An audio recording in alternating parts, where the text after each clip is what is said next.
हम छोटे थे तो बड़ी बहन के यहाँ गए, छुट्टियों में जैसे जाया जाता है ना, तो वो हमको लेके अपनी नंद के यहाँ गई, वहां ब्याह। तो उसके जो पति थे वो एक कमरे में, सड़े से कमरे में पड़े थे, तो ऐसे से बुलाया, नजदीक गए। अब भगवान को हमको शिक्षा देनी थी, इसीलिए हमें सुना नहीं, हम बच्चे थे, हम कुछ कर भी नहीं सकते थे। उनका बच्चा अपनी पत्नी को संकेत, ये बहुत दुष्ट है।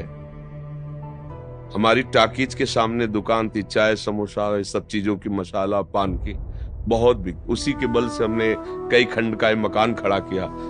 जब हम आते थे जूता उतारती थी, क्या क्या हमारा स्वागत करती थी। मुझे लकवा मार गया, अब मैं किसी काम का नहीं रह गया, कई वर्ष से पड़ा हूँ। ये 2 रोटी 24 घंटे में देती, मैं भूख से व्याकुल होता तो कहती बहुत भोजन खाओगे, बार बार शौच करोगे, कौन फेंकेगा। मेरे सामने गंदी बातें करती है, दृश्य बोध। अब पड़ा है, उठ सकता नहीं, मेरे को किसी से मिलने नहीं देती, किसी को आने नहीं देती, क्या करूं।